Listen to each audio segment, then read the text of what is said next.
അസ്സലാമലൈക്കും ഫ്രണ്ട്സ്, പുതിയൊരു വീഡിയോയിലേക്ക് എല്ലാവർക്കും സ്വാഗതം.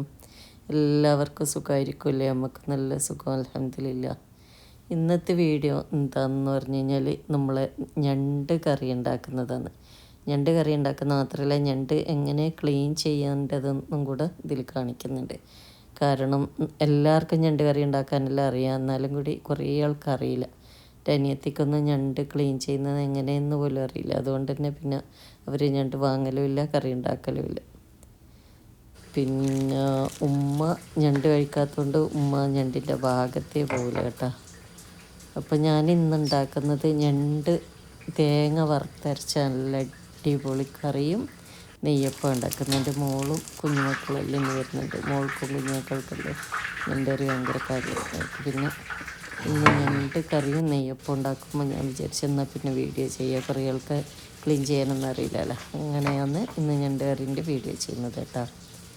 അപ്പം നമുക്ക് എങ്ങനെ ഞണ്ട് കറി ഉണ്ടാക്കുന്നതിന് മുമ്പ് ഞാൻ ഇത് എയർപോർട്ടിൽ നിന്ന് എടുത്ത വീഡിയോ ഒന്ന് കേട്ടോ. നാട്ടിൽ നിന്ന് വരുമ്പോൾ, നാട്ടിൽ നിന്ന് പിന്നെ യാത്ര അയക്കുന്നതും പെട്ടി കെട്ടുന്നതൊന്നും വീഡിയോ ചെയ്യാൻ ഞാൻ മറന്നുപോയി. ചെറിയൊരു മൂഡ് ഔട്ട് ഉണ്ടാവില്ല നമ്മളെ നാട്ടിലെ ഉമ്മാനെയും പെങ്ങന്മാരെയും എല്ലാവരും വിട്ട് വരുന്നതിൻ്റെ ഒരു ചെറിയൊരു വിഷമം കാരണം എനിക്ക് വീഡിയോ ചെയ്യണമെന്നില്ല കാര്യമേ ഞാൻ മറന്നുപോയി. പിന്നെ ഇവിടെ എയർപോർട്ടിലെത്തി എല്ലാം കഴിഞ്ഞ് അൽഹംദുലില്ലാ. പിന്നെ ഫ്ലൈറ്റിലെല്ലാം കയറിയാലോന്ന് ഓർമ്മ വന്നത് കേട്ടോ, വീഡിയോ ചെയ്യണമല്ലെന്ന്. അങ്ങനെ കുറച്ച് വീഡിയോ ഫ്ലൈറ്റിൽ നിന്നും പിന്നെ ഫ്ലൈറ്റിൽ കയറുന്നതിന് കുറച്ച് മുമ്പെല്ലാം ചെയ്ത വീഡിയോ ഒന്നിത്. അപ്പം നിങ്ങൾക്കെല്ലാവർക്കും എൻ്റെ വീഡിയോ ഇഷ്ടപ്പെടും എന്ന് വിചാരിക്കുന്നു. വീഡിയോ ഫുള്ള് സ്കിപ്പ് ചെയ്യാതെ കാണുകയും വീഡിയോ ഇഷ്ടപ്പെടുകയാണെങ്കിൽ ഒന്ന് ലൈക്ക് ചെയ്യുക. നിങ്ങളുടെ എന്തഭിപ്രായമായാലും കമൻറ്റിലൂടെ അറിയിക്കുക. അതുപോലെ തന്നെ നിങ്ങളെ ഫ്രണ്ട്സിനെല്ലാം ഒന്ന് എൻ്റെ വീഡിയോ ഷെയർ ചെയ്യുക. അവർ അടിപൊളി ഞണ്ട് കറി വെക്കുന്നതും പിന്നെ ഞണ്ട് എങ്ങനെ ക്ലീൻ ചെയ്യേണ്ടത് എന്നെല്ലാം അറിയാത്ത ഇഷ്ടംപോലെ ആൾക്കാരുണ്ടാവും നിങ്ങളെ ഗ്രൂപ്പിലെല്ലാം. അപ്പോൾ അവരെല്ലാം കണ്ട് പഠിക്കട്ടെ. ഒന്നെല്ലാവർക്കും ഷെയർ ചെയ്ത് കൊടുക്കുക. പിന്നെ നിങ്ങൾ ഇതുവരെ എൻ്റെ ചാനൽ സബ്സ്ക്രൈബ് ചെയ്തിട്ടില്ലെങ്കിൽ ഒന്ന് സബ്സ്ക്രൈബ് ചെയ്യുകയും ചെയ്യുക. വീഡിയോ സ്കിപ്പ് ചെയ്യാതെ കാണണം കേട്ടോ.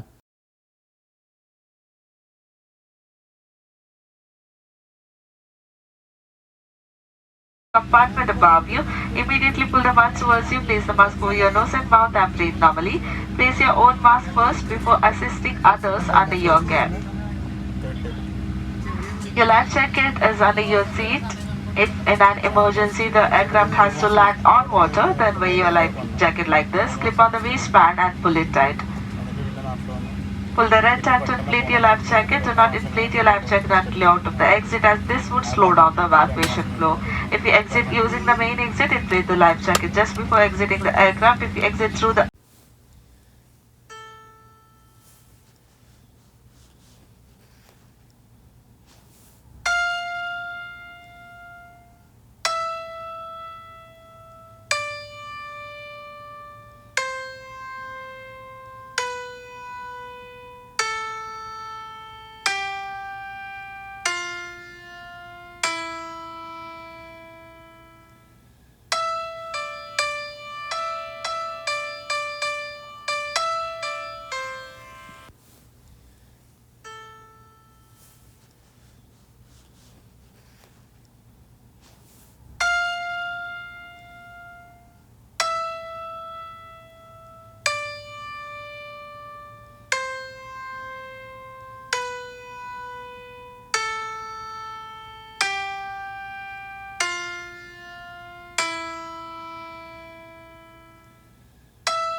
അങ്ങനെ നമ്മൾ റിയാദിലെത്തി കേട്ടോ.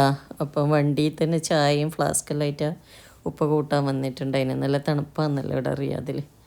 എങ്ങനെ തണുക്കുന്നുണ്ടെങ്കിൽ കുടിച്ചോട്ടെ എന്ന് വിചാരിച്ചിട്ട് ജ്യൂസ് ചായ എല്ലാം ആയിട്ട് വന്നതിന്. പിന്നെ വീട്ടിലെത്തിയപ്പോൾ നമ്മൾ നല്ല ചൂട് കബ്സ വാങ്ങി കഴിച്ച്, കുറേ ആയില്ല കബ്സ കഴിച്ചിട്ട്.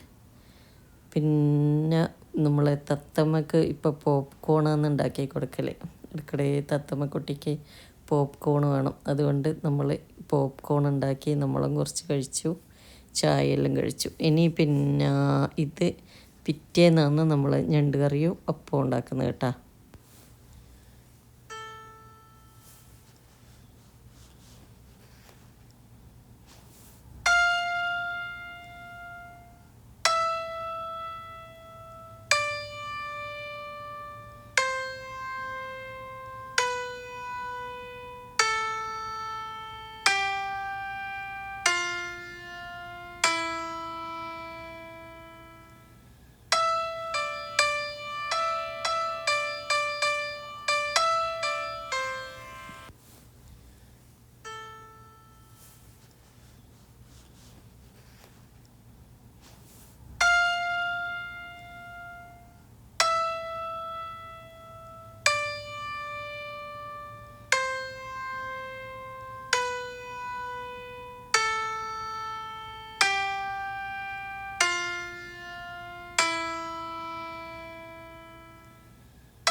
അങ്ങനെ നമുക്ക് ഞണ്ടെങ്ങനെ ക്ലീൻ ചെയ്യുന്നതെന്ന് നോക്കാം. ഈ ഞണ്ട് ക്ലീൻ ചെയ്യാൻ എനിക്കൊന്ന് മീൻ ക്ലീൻ ചെയ്ത് കട്ട് ചെയ്യുന്നതിനെക്കാട്ടി ഈസിയാണ് ഞണ്ട് ക്ലീൻ ചെയ്യാൻ. നോക്കിയാൽ ഇതിൻ്റെ മേലത്തെ ഭാഗം ഒന്ന് നമുക്ക് ആദ്യം എടുത്ത് കളയുക. ഒന്ന് കൈയോടെ തന്നെ അടർത്തിയാൽ മതി. കത്തിയോ കട്ടിമ്പോഴോ ഒന്നിൻ്റെ ആവശ്യമില്ലേ ഞണ്ട് ക്ലീൻ ചെയ്യാൻ വേണ്ടിയിട്ട്. പിന്നെ കട്ട് ചെയ്തിട്ടാണ് കറി വെക്കുന്നതെങ്കിൽ ഫ്രൈ ചെയ്യലല്ലേ, അങ്ങനെയാണെങ്കിൽ മാത്രമേ കത്തിൻ്റെ ആവശ്യമില്ല കേട്ടോ. അങ്ങനെ പിന്നെ അതിൻ്റെ കുഞ്ഞു കുഞ്ഞു കാലില്ലേ, ചെറിയ ചെറിയ കാല കയ്യാന്താന്ന് അത് നമുക്ക് റിമൂവ് ചെയ്ത് കൊടുക്കുക. വലിയ കാല അവിടെ തന്നെ വെക്കുക. പിന്നെ നമ്മൾ ഇതേപോലെ ഫുൾ ഞണ്ടാന്ന് കറി വെക്കുന്നുണ്ടെങ്കിൽ ആ കാല അതിന് തന്നെ വെച്ചിട്ട് അങ്ങനെ ചെയ്യാം. അല്ലെങ്കിൽ കട്ട് ചെയ്തിട്ടാണെങ്കിൽ അങ്ങനെ. പക്ഷേ കട്ട് ചെയ്യുന്നതിന് മുമ്പേ കഴുകണം. നമ്മൾ മീനെല്ലാം കട്ട് ചെയ്ത് പീസ് പീസാക്കിയല്ലേ കഴുകുന്നത്. ഈ ഞണ്ട് ഇതുപോലെ ക്ലീൻ ചെയ്താൽ വേഗം കഴുകണം. ക്ലീൻ ചെയ്തതിന് ശേഷം കട്ട് ചെയ്തിട്ട് കഴുകുമ്പോൾ എന്താണെന്ന് പറഞ്ഞാൽ അതിൻ്റെ ഉള്ളിലത്തെ ഭാഗമെല്ലാം വെള്ളത്തിൽ കലങ്ങിയിട്ട് അങ്ങ് പോകും. ഇറച്ചിയൊന്നും ഉണ്ടാവില്ല, പിന്നെ തോട് മാത്രമായി പോകും. അതുകൊണ്ട് കട്ട് ചെയ്യുന്നതിന് മുമ്പേ നന്നായി കഴുകി ഇപ്പം കണ്ട നല്ല രസമില്ല. അങ്ങനെ ഫുള്ളാ വെക്കുന്നുണ്ടെങ്കിൽ അങ്ങനെ വെക്കുക, അല്ലെങ്കിൽ കഴുകിയതിന് ശേഷം കട്ട് ചെയ്യുക. ഞാനിപ്പോൾ ഫുൾ തന്നെ വെക്കുന്നത്, അങ്ങനെ കാണാൻ ഒരു രസം. അങ്ങനെ അത് നമുക്ക് കഴുകി ക്ലീൻ ചെയ്ത് നന്നായി കഴുകി, അത് തന്നെ കഴുകലും ക്ലീൻ ചെയ്യലൊന്നും തന്നെ അല്ലേ. അങ്ങനെ കഴുകിയതിന് ശേഷം അങ്ങോട്ട് മാറ്റി വെച്ചിട്ട് നമുക്ക് എന്താക്കാം, തേങ്ങ വറുക്കുക. തേങ്ങ വറുക്കാൻ വേണ്ടിയിട്ട് ഒരു പാൻ ചൂടായാൽ വെളിച്ചെണ്ണ ഒഴിച്ച് കൊടുക്കുക. ആ വെളിച്ചെണ്ണയിൽ സവോളയോ ചെറിയുള്ളിയോ കട്ട് ചെയ്തിട്ട് കൊടുക്കുക. അത് ഫ്രൈ ആയി വരുമ്പോൾ നമുക്ക് 1-2 ടീസ്പൂണോ അല്ലെങ്കിൽ കുറച്ചധികമോ ഇത് അരി ഇട്ട് കൊടുക്കുക. ആ ചോറ് വെക്കുന്ന അരിയില്ലേ, ആ ചോറ് വെക്കുന്ന അരി ഫ്രൈ ചെയ്തിട്ടിടുമ്പോൾ നല്ലൊരു ഫ്ലേവർ വന്ന് പിന്നെ നമുക്ക് നല്ല കറി കട്ടിയായിട്ട് കിട്ടുകയും ചെയ്യും. പത്തലിനെയോ അപ്പത്തിനെല്ലാം കഴിക്കാൻ പറ്റിയ നല്ല കട്ടിയുള്ള കറിയാൻ വേണ്ടിയിട്ടാണ് ഈ അരി ഇട്ട് കൊടുക്കുന്നത് കേട്ടോ. തേങ്ങ വറുക്കുമ്പോൾ അങ്ങനെ അരി ഇട്ട് കൊടുത്തതിന് ശേഷം അരി നന്നായി ഫ്രൈ ആയിട്ട് വരുമ്പോൾ നമുക്ക് എന്താക്കാം, തേങ്ങ ഒന്ന് മൂത്താൽ ജീരകം അതൊരു ടീസ്പൂൺ ഇട്ട് കൊടുത്താൽ മതി. ജീരകം പിന്നെ മഞ്ഞൾപ്പൊടി ആവശ്യത്തിന് ഇട്ട് കൊടുത്തിട്ട് നന്നായി മൂപ്പിച്ച് കറിവേപ്പില പച്ചമുളകെല്ലാം ഇട്ടിട്ട് നമുക്ക് ചൂടായതിന് ശേഷം കറിവേപ്പിലയിൽ നമുക്ക് ഈ കറിവേപ്പില ഒരു ടേസ്റ്റിനാണ്. പിന്നെ പച്ചമുളക് നമുക്ക് എരിവിന് ആവശ്യമായത് ഇട്ട് കൊടുക്കുക കേട്ടോ. നമുക്ക് കറിയിലും ഇട്ട് കൊടുക്കുന്നുണ്ട് പച്ചമുളക്. പിന്നെ മുളക് പൊടി യൂസ് ചെയ്യല, അതുകൊണ്ട് ഒരു സ്മെല്ലിന് വേണ്ടിയിട്ട് അതിൻ്റെ ഒരു ഫ്ലേവറിന് വേണ്ടിയിട്ട് ഒരു പച്ചമുളകോ 2 പച്ചമുളകോ ഇട്ട് കൊടുക്കുക. അങ്ങനെ നന്നായി നമുക്ക് ഈ തേങ്ങ മൂപ്പിച്ചെടുക്കാം.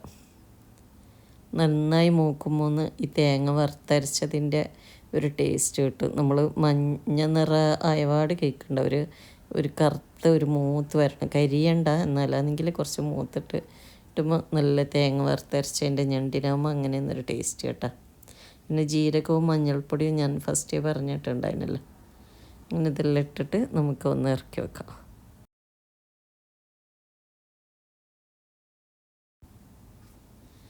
പിന്നെ ഈ തേങ്ങ മൂത്താൽ നമുക്ക് ചൂടോടെ തന്നെ മിക്സിൻ്റെ ജാറിലിട്ട് കൊടുക്കുക. പ്ലാസ്റ്റിക് അല്ലെങ്കിൽ ഇതുപോലത്തെ സ്റ്റീലിൻ്റെ ജാറാണെങ്കിൽ ചൂടോടെ തന്നെ ഇട്ട് കൊടുക്കുന്നതാണ് പെട്ടെന്ന് അരഞ്ഞു കിട്ടാൻ നല്ലത്.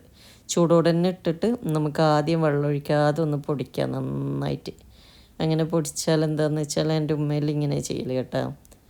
അങ്ങനെ പൊടിച്ചാൽ പെട്ടെന്ന് അരഞ്ഞു കിട്ടും. നമ്മൾ ചൂടിലേക്ക് വേഗം തണുത്ത വെള്ളവും കൂടെ ഒഴിച്ചിട്ട് അരക്കുമ്പോഴെങ്കിൽ അരി വറുത്തതിൽ കല്ലിച്ച് മാതിരി ഇപ്പോൾ അരഞ്ഞു കിട്ടൂല. അതുകൊണ്ട് നമുക്ക് നന്നായി പൊടിച്ചതിന് ശേഷം വെള്ളം ഒഴിച്ചിട്ട് നന്നായി അരക്കാം, മഷി പോലെ അരച്ചെടുക്കാം. അങ്ങനെ തേങ്ങ ഞാൻ വറുത്തരച്ച് വെച്ചിട്ടുണ്ട്. പിന്നെ ഒരു പാത്രം ചൂടാക്കിയിട്ട് എണ്ണ ഒഴിച്ച്, വെളിച്ചെണ്ണ തന്നെ നല്ലത്, കറിക്കെല്ലാം വെളിച്ചെണ്ണ നല്ലത്. വെളിച്ചെണ്ണ ഇല്ലെങ്കിൽ നമുക്ക് കുക്കിംഗ് ഓയിൽ ഏതായാലും യൂസ് ചെയ്യാം. അങ്ങനെ സവാള ചെറിയതായിട്ട് കട്ട് ചെയ്തിട്ട് നമുക്ക് ഫ്രൈ ചെയ്തെടുക്കുക. അത് ഫ്രൈ ആയി വരുമ്പോൾ തക്കാളി ഇട്ട് കൊടുക്കുക, ചെറുതായി കട്ട് ചെയ്ത്. അങ്ങനെ ഇതെല്ലാം വഴറ്റിയെടുക്കുക. നമുക്ക് അടച്ച് വെച്ചിട്ട് തന്നെ ഇത് വേവിച്ചെടുക്കാം.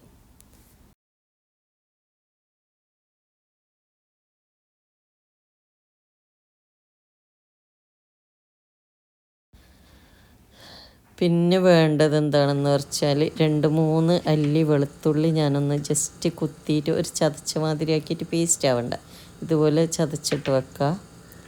പിന്നെ വേണ്ടത് കറിവേപ്പിലേന്ന്, പിന്നെ പച്ചമുളകാണ് ഇതുപോലെ നീളത്തിൽ കട്ട് ചെയ്തത്, പിന്നെ മല്ലിയില. നമുക്ക് ഈ തക്കാളിയും ഉള്ളിയും വഴറ്റിയതിൽ വെളുത്തുള്ളിയും പച്ചമുളകും ഫസ്റ്റ് ഇട്ട് കൊടുക്കാം. തക്കാളിയെല്ലാം വെന്തിട്ടുണ്ട്. ഇതിൽ പച്ചമുളകും വെളുത്തുള്ളിയും ഞാൻ ഒന്നിട്ട് കൊടുക്കുന്നുണ്ട്.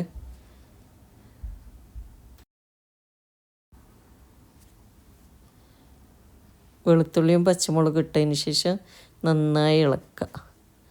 ഇളക്കി ഇതെല്ലാം മൂത്ത് വരുമ്പോൾ നമുക്ക് എന്താക്കാന്ന് പറഞ്ഞാൽ മുളക് പൊടിയും, നമ്മൾ ചുവന്ന മുളക് പൊടിയില്ലേ, മുളക് പൊടിയും മല്ലിപ്പൊടിയും മഞ്ഞൾപ്പൊടി എല്ലാം ഇട്ടിട്ട് ലോ ഫ്ലെയിമിലിട്ടിട്ട് നന്നായി ഇളക്കി കൊടുക്കുക. ഈ മുളക് പൊടി ഇട്ട് കൊടുക്കുമ്പോൾ എന്ന് പറഞ്ഞു കഴിഞ്ഞാൽ ലോ ഫ്ലെയിമിൽ ഇടാനും മറന്നു പോകരുത്. പിന്നെ ഇളക്കിക്കൊണ്ടേയിരിക്കണം, അല്ലെങ്കിൽ പൊടികൾ പെട്ടെന്ന് കരിഞ്ഞു പോകും കേട്ടോ.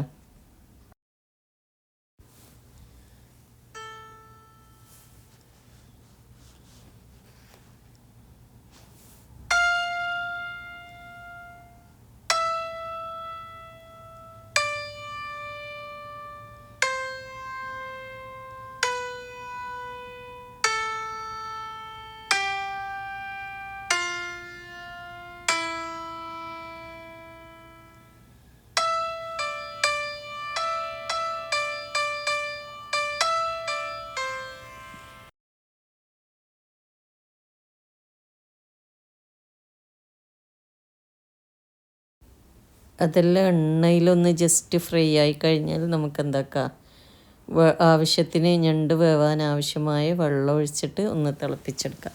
ഉപ്പിടാൻ മറന്നു പോകില്ലേ, ഉപ്പിടാൻ അറിയാമല്ലോ നിങ്ങൾക്ക്. അങ്ങനെ നമ്മൾ ഉള്ളി വഴറ്റുമ്പം തന്നെ കുറച്ച് ഉപ്പ് ഫസ്റ്റ് ഇട്ട് കൊടുത്താൽ ഉള്ളി പെട്ടെന്ന് ഫ്രൈ ആയി കിട്ടും. അങ്ങനെ ഞണ്ട് ഓരോന്നോരോന്നായിട്ട് നമുക്ക് ഇട്ട് കൊടുക്കാം. ഞണ്ടെല്ലാം ഫുള്ള് ഇട്ട് ഒന്ന് ഇളക്കിയതിന് ശേഷം നമുക്ക് ഞണ്ട് വേവിച്ചെടുക്കാം.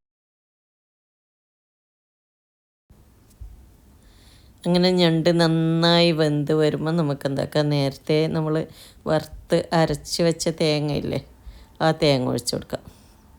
നമ്മൾ അടിപൊളി ഞണ്ട് കറി ഇവിടെ റെഡി ആയിട്ടുണ്ട്. നമുക്ക് എന്താക്കാം, ഇതിൽ തേങ്ങ അരച്ചൊഴിച്ചതിന് ശേഷം കറിവേപ്പിലയും മല്ലിയിലയും ഇട്ട് കൊടുക്കുക. അങ്ങനെ നമ്മൾ അടിപൊളി ഈ ഞണ്ട് കറി അടച്ച് വെച്ചിട്ട് തന്നെ വേവിക്കുക, എന്നാൽ പെട്ടെന്ന് വെന്ത് കിട്ടും. തേങ്ങ അരച്ചൊഴിച്ച് കറിവേപ്പിലയും മല്ലിയിലയും ഇട്ടതിന് ശേഷം നമുക്ക് എന്താക്കാം, സെർവ് ചെയ്യാവുന്നതാണ്. ഇനി പിന്നെ ഞാൻ നല്ല അടിപൊളി നെയ്യപ്പം ഉണ്ടാക്കുന്ന നെയ്യപ്പത്തിൻ്റെ റെസിപ്പി ഞാൻ കുറേ ചെയ്തതാണ്. നിങ്ങൾക്ക് കണ്ടിട്ടില്ലെങ്കിൽ ഒന്ന് താഴെ പോയാൽ എൻ്റെ പഴയ വീഡിയോസിലെല്ലാം നെയ്യപ്പം, ചിക്കൻ കറി ഇങ്ങനെ എന്തെല്ലാം ഉണ്ട്. നിങ്ങൾ ഫുൾ വീഡിയോ നോക്കണം, എന്നിട്ട് നിങ്ങളുടെ അഭിപ്രായങ്ങൾ കമൻറ്റിലൂടെ അറിയിക്കണം. അപ്പം നിങ്ങൾക്കെല്ലാവർക്കും എൻ്റെ വീഡിയോ ഇഷ്ടപ്പെട്ടു എന്ന് വിചാരിക്കുന്നു. വീഡിയോ ഇഷ്ടപ്പെടുകയാണെങ്കിൽ നേരത്തെ പറഞ്ഞ പോലെ ലൈക്ക്, കമൻറ്റ്, ഷെയർ, സബ്സ്ക്രൈബ് എല്ലാം ചെയ്യുക. ഇനി ഇതുപോലത്തെ അടിപൊളി വീഡിയോ ആയിട്ട് വരുന്നത് വരെ bye. Thank you for watching.